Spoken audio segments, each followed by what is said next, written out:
Olá, eu sou o pastor Adejarlan Ramos. Nós vamos estudar hoje a lição de número 9. As histórias e as poesias falam ao coração. É o tema da nossa lição de hoje. Nesta lição nós vamos observar dois gêneros literários da Bíblia Sagrada, que é a história e a poesia. O texto básico, Deuteronômio 6, 20 a 25 e Salmos 119, 105 a 109. Nós vimos que a Bíblia Sagrada é um livro de Deus, mas o fato dela ser um livro de Deus não faz que ela deixe de ser um livro. Sendo, portanto, um livro, a Bíblia tem vários gêneros literários. Deus utilizou vários gêneros literários para expressar a revelação divina, para deixar para nós ou nos contar as histórias da nação de Israel e do povo de Deus. Deus deixou-nos os textos narrativos. Para expressar a sua vontade, a sua palavra, os seus princípios de forma poética, Deus deixou-nos os livros poéticos da Bíblia. E é isso que nós vamos estudar então nesta lição. A primeira parte do nosso comentário aborda as histórias do Antigo Testamento. Nós temos uma grande parte do Antigo Testamento que contém histórias ou narrativas. Nós temos a história que é relatada após a morte de Moisés, quando Deus chamou Josué. Essa é uma narrativa que mostra a conquista da terra prometida. Os livros históricos, eles abrangem de Josué a Ester.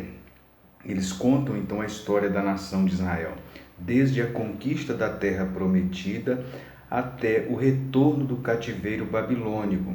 O livro de Josué então narra um momento singular, importante, quando o povo então entra na terra prometida após a morte de Moisés. Depois nós temos o período dos juízes, que abrange um período de cerca de 300 anos, quando a nação foi governada por juízes. Os líderes daquela época eram chamados de juízes. Depois dos juízes, nós temos a história dos reis. É o período, então, da monarquia. Abrange o livro de Samuel e também o livro de Reis. O livro de Crônicas também relata este período. Nós temos o período, então, da monarquia. Primeiramente, temos a monarquia unida, que é a época de Saul, Davi e Salomão.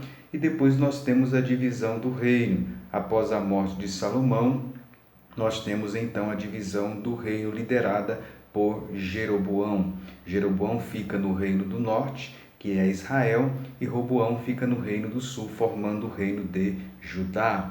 O reino do norte foi levado cativo para a Síria em 722, e o reino do sul, Judá, foi levado cativo para a Babilônia. A primeira etapa do cativeiro babilônico foi em 606. Depois nós temos então o período do retorno do povo do cativeiro, que é o livro de Esdras, Neemias e também o livro de Ester. Então esses são os livros históricos da Bíblia que contêm narrativas. Tá? Embora nós temos também narrativas no Pentateuco, mas eles estão em maior quantidade. Bem, nós então vimos aí que grande parte então, do Antigo Testamento se constitui então de texto narrativo. Na interpretação de texto narrativo, nós devemos observar alguns pontos importantes. Devemos atentar, por exemplo, que toda narrativa ela tem alguns elementos que são importantes. Toda narrativa ela tem um enredo, ela tem uma personagem, ela tem um enredo. As personagens, né, elas normalmente existe a personagem que é o protagonista da história, da narrativa, e há também o antagonista. O antagonista é aquele que normalmente ele está dificultando a ação do protagonista. Então nós temos os atores, né? Nós temos as personagens, nós temos o enredo. O enredo é a trama, é a história em si, a narrativa em si. Nas narrativas bíblicas nós temos um enredo maior chamado de história da redenção. Então, todas as narrativas da Bíblia, elas fazem parte de uma narrativa maior chamada história da redenção. Qual o objetivo de Deus contar-nos aquelas histórias que estão no Antigo Testamento? O objetivo é mostrar os planos, os propósitos de Deus e como foi que os planos de Deus foram se desenvolvendo na história. Essas narrativas estão cheias também de relatos da providência de Deus. Tudo isso para mostrar e culminar na vinda de Jesus Cristo, o Messias, e desembocar lá no final, que é o cumprimento de todas as coisas, que é o livro, então, do Apocalipse. Um outro elemento da narrativa é exatamente a caracterização. Os personagens eles estão caracterizados. Cada personagem tem sua característica, né? Você vê, por exemplo, a coragem de Davi, às vezes o ciúme de Saul, são características então dessas personagens. A sabedoria de Salomão, a carnalidade ou a carnalidade de Sansão, a luxúria de Davi em um determinado momento, a transigência política e religiosa de Salomão, em um momento a covardia de Elias, em outro momento a sua coragem. Então isso é o que nós chamamos então de caracterização. Um outro elemento que nós temos nas narrativas são também os diálogos. Os diálogos que acontecem durante a narrativa. Algumas narrativas colocam o diálogo de forma direta, em que a fala está diretamente na boca da personagem. Então, diz textualmente o que ele disse. E outras estão de forma indireta, quando apenas o escritor narra o que foi que a personagem disse. Então, são os diálogos. Outro elemento das narrativas é o cenário. O cenário onde aconteceu a narrativa, né? O cenário, de uma certa forma, ele cria a atmosfera, ele determina o conflito, ele esclarece também características das personagens que precisam lidar com determinados problemas ou ameaças. Enfim, o cenário de Daniel, por exemplo, foi a Babilônia. O cenário de José, em um determinado momento, foi o Egito, né? Então, nós temos, então, os cenários. O cenário, então, é o pano de fundo da narrativa da história. Em alguns momentos também na narrativa, nós temos o comentário implícito, se refere às técnicas retóricas por meio dos quais o autor conta a sua narrativa. A história ela está sendo contada por alguém. Logicamente, então, esta pessoa que está nos contando a história, em alguns momentos ele faz comentário. É o comentário, então, implícito, então, do narrador, né? Daquele que está narrando a história. Às vezes, ele mostra isso claramente em determinados momentos, e outros momentos está mais implícito, né? Alguns momentos ele deixa lacunas, em outros momentos ele faz repetições, enfim, em alguns momentos ele rotula determinada prática do leitor, enfim. Então isso é o autor, é o comentário, digo, implícito, né? Que está presente ali no texto.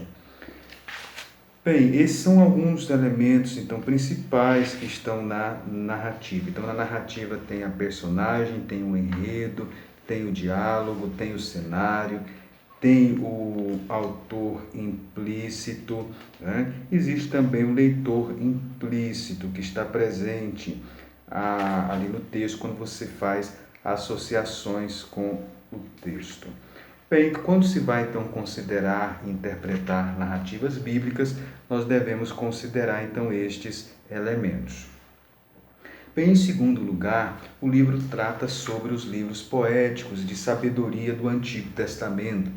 No Antigo Testamento, o contexto do Antigo Testamento, que era o mundo do Oriente Médio antigo, existia um elemento muito importante naquela cultura, que era a sabedoria.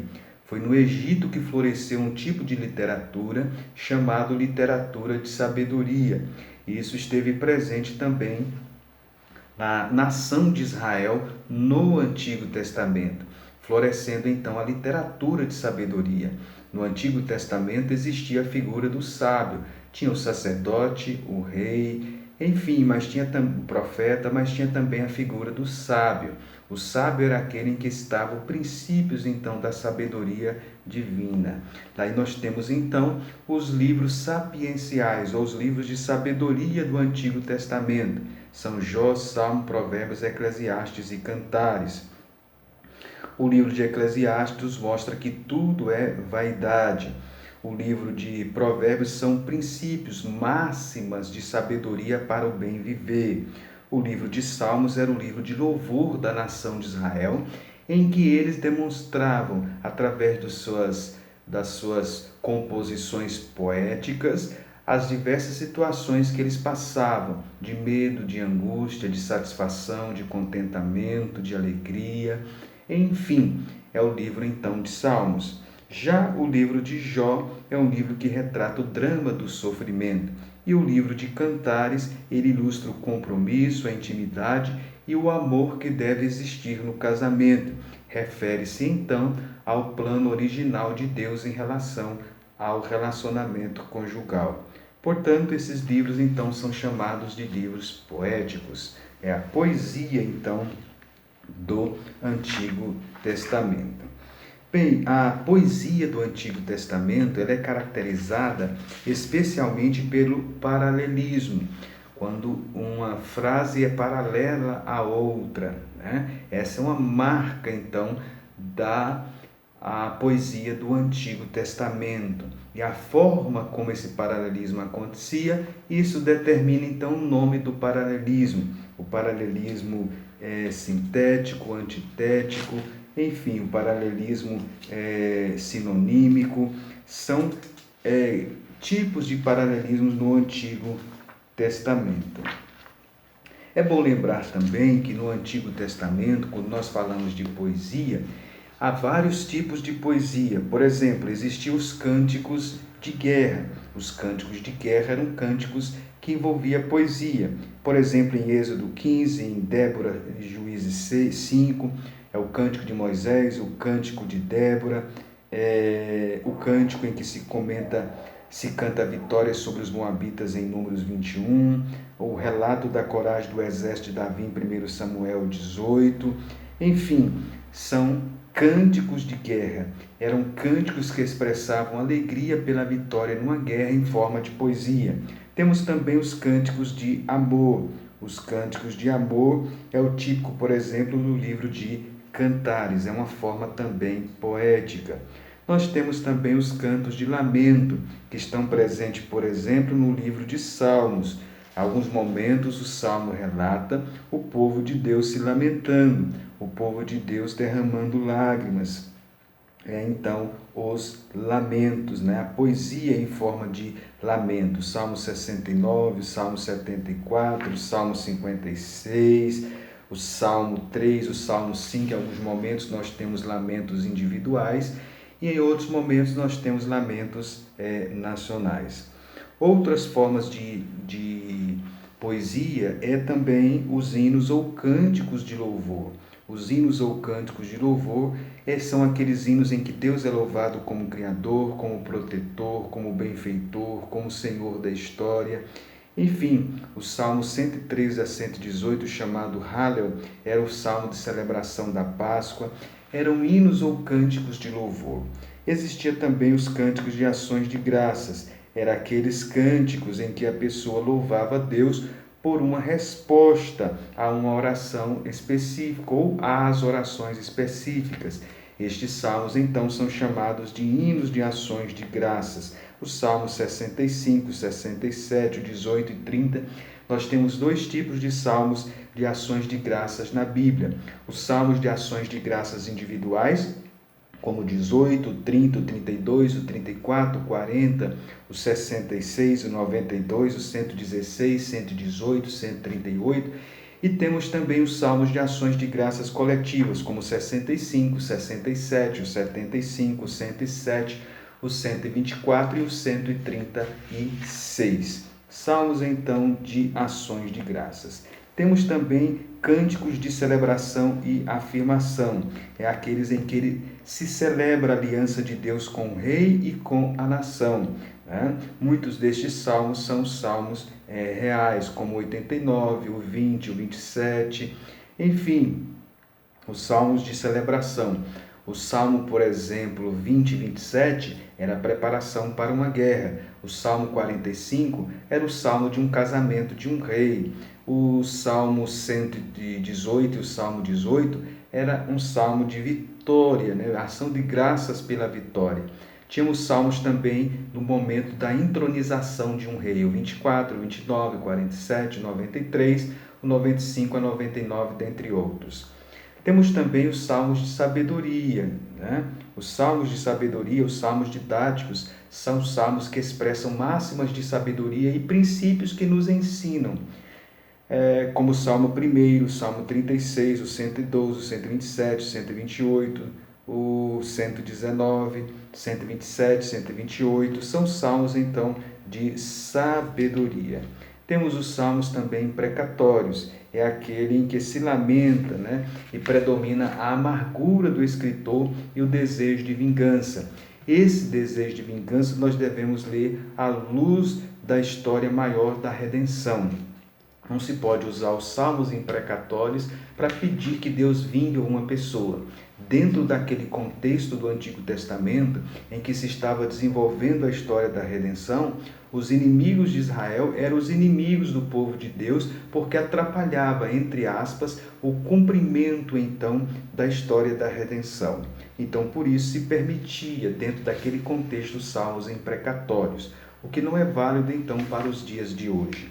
O Salmo 12, os 35, 52, 57, 59, 69, 70, 83, dentre outros, são salmos, então, imprecatórios.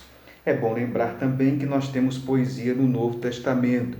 O texto de Lucas 1, por exemplo, são textos poéticos. Né?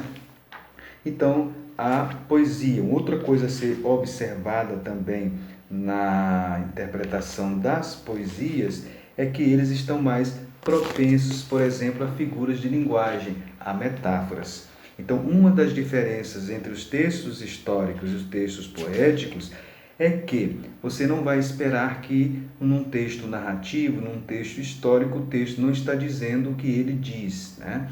Mas num texto poético você pode esperar isso. É a margem poética que nós temos então no texto. O texto utiliza então figuras de linguagem, metáforas, símiles, enfim, muitas vezes o poeta ele se vale dos recursos então retóricos da fala para expressar então o que ele quer dizer. Então você deve atentar para isso na interpretação do texto bíblico.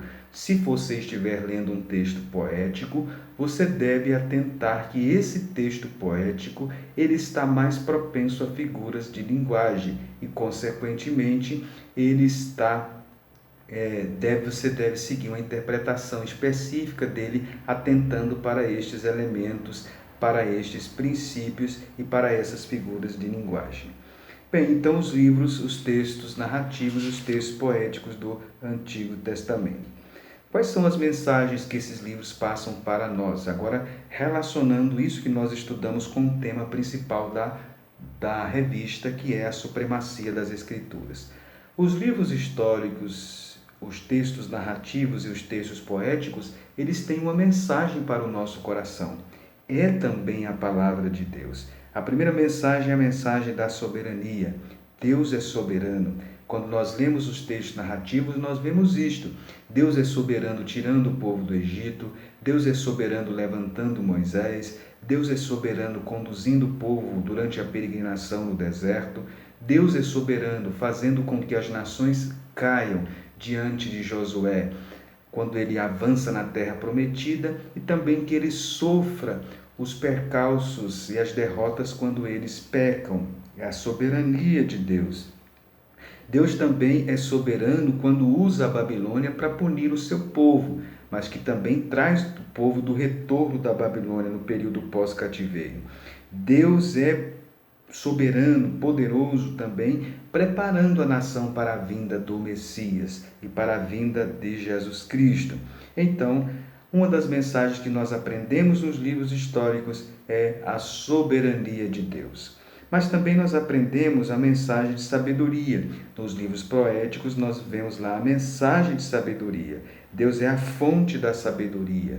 Deus sendo a fonte da sabedoria, Ele então nos ensina princípios do bem viver, para que, se nós aplicarmos a nossa vida, nós seremos então bem prósperos, abençoados, nós vamos ser felizes. Então a Bíblia contém princípios de andar retamente, de evitar a preguiça, de manter uma boa reputação, de ter cuidado no falar, de não confiar no dinheiro, de viver com alegria, de utilizar bem o tempo, de viver com integridade, de aceitar a repreensão, de confiar no Senhor, de desfrutar do verdadeiro amor, como no livro de Cantares. Então, é uma mensagem de sabedoria. Mas também esses livros nos ensinam uma mensagem de adoração. É o livro de Salmos especificamente. Lá nós aprendemos que devemos adorar a Deus em todas as circunstâncias. Em todas as circunstâncias devemos derramar a nossa alma perante o Senhor em oração, em devoção. É isto o livro de Salmos. Quando o povo derramava lágrimas, eles então compunham salmos. Quando o povo glorificava a Deus, eles compunham salmos, como 8. Quando o povo pecava, quando alguém pecava, que derramava lágrimas, arrependidos, eles compunham também os salmos. Era o Salmo 51, por exemplo. Então, todos os aspectos, todas as fases da história de uma pessoa, de forma individual e de forma nacional, eram retratados então através do livro de Salmos. Então, os Salmos nos ensinam princípios de adoração. Esta é a mensagem que nós temos então nestes livros. Então, como diz o tema, as histórias e as poesias falam ao coração. As histórias da Bíblia, as poesias da Bíblia falam ao nosso coração. A grande questão é, você tem deixado esses livros falar com você? Você tem se encantado com essas narrativas do Antigo Testamento? Você já entrou com Josué em Jericó? Você já caminhou pelo deserto com o povo de Israel? Você já cantou os salmos com os salmistas do Antigo Testamento? Você já deixou ou já ouviu os princípios da sabedoria do livro de Provérbios? Enfim, como você tem visto essas porções da Bíblia Sagrada? Deixe que essa mensagem então penetre em sua vida e em seu coração. A supremacia das Escrituras. Aqui entra então a supremacia dos livros históricos e também dos livros poéticos para a nossa vida. São a inerrante, são a inspirada e são a infalível também palavra de Deus. Que Deus, portanto, o abençoe. Se inscreva aqui no canal se você não se inscreveu. É a forma que você tem de nos ajudar. Compartilhe, deixe aí o seu comentário, como você está recebendo este material. Eu sei que, embora simples, mas ele pode, de uma certa forma, contribuir com você. Caro professor, que você possa aproveitar este momento tão singular de você estar diante da aula, diante da sua classe. Não perca tempo com outras coisas. Quantas pessoas não leem as histórias do Antigo Testamento, não compreendem os livros poéticos? Que você então possa ter consciência disso. Você está diante dos seus alunos, inspire nos alunos o desejo de ler as Escrituras, de ler a palavra de Deus, de ler as porções históricas e poéticas do Antigo Testamento. Você, como professor, você tem então o dever e você tem também a inspiração para fazer isto. Que Deus o abençoe, compartilhe esse vídeo e nós aguardamos você na próxima aula. Até lá!